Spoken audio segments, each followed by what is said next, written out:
Welcome ladies, gentlemen and variations thereof. Today I'm going to attempt to describe ranges and range bands in Traveller 5. These are used for things like personal combat, starship combat, sensing things both directly and via mechanical or electronic aids, etc. Traveller 5 uses range bands rather than location. In the chart shown here, the typical distance of a range band is shown in meters. The actual range of each band lies between the midpoints of the typical distances. For example, the medium range band's lower boundary is halfway between short ranges 50 meters and medium ranges 150 meters, while the upper boundary is halfway between the medium ranges 150 meters and long ranges 500 meters. This is defined on page 37 of the core book, although the calculated figures on the chart on page 36 are a little off. In personal combat, the reading and talking ranges are not used and are combined into range 0.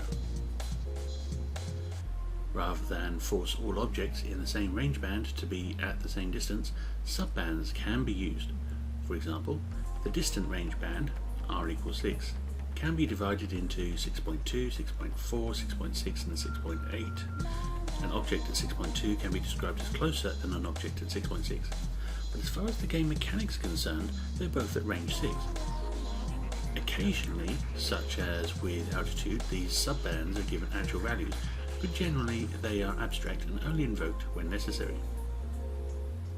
In addition to normal range bands, denoted with an R, as in R equals 0 to R equals 9, there are also space range bands. These are denoted with an S. These are really just the same range bands, except the S bands start at R equals 6 and R equals 0 to R equals 5 are collapsed into a single band called boarding range.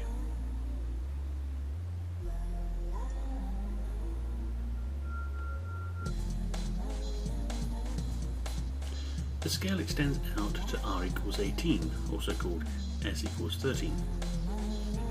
Space ranges have their own names, but not all space ranges have a unique name. We've already mentioned boarding range. Next out is fighter range 1. This is for close fighters. Then comes fighter range 2. This is for normal fighters. S equals 3, 4 and 5 are collectively referred to as short range. This should not be confused with R equals 2, which is also called short range, but in a different context. R equals 6 and 7 are collectively referred to as attack range.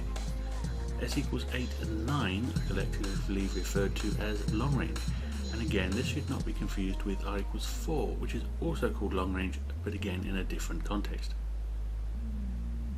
S equals 10, 11, 12 and 13 are collectively referred to as deep space.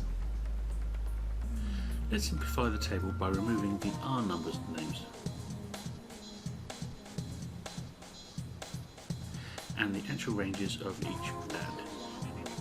When you get to deep space, the average distance of the band could easily be expressed in astronomical units rather than kilometers.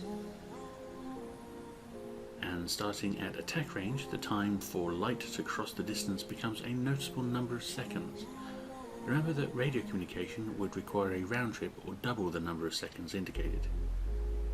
Since the speed of light in a vacuum is a constant, a measure of time can be equated to a distance. A familiar one is the light year, the distance travelled by light in a year. Here we're looking at light seconds. Range 6 is 1 light second away. Range 11 is 500 light seconds away. However, these values are based on average distance of the band. Space ranges can exist beyond S equals 13 to describe an entire solar system.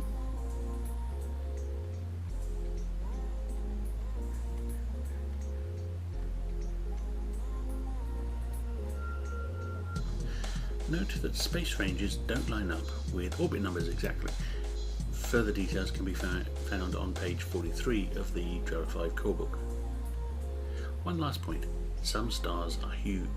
For example, our Sun is a G2 main sequence star, or type 5. But if it were instead an M0 supergiant type 1a, its surface would engulf the inner solar system. Thanks for watching.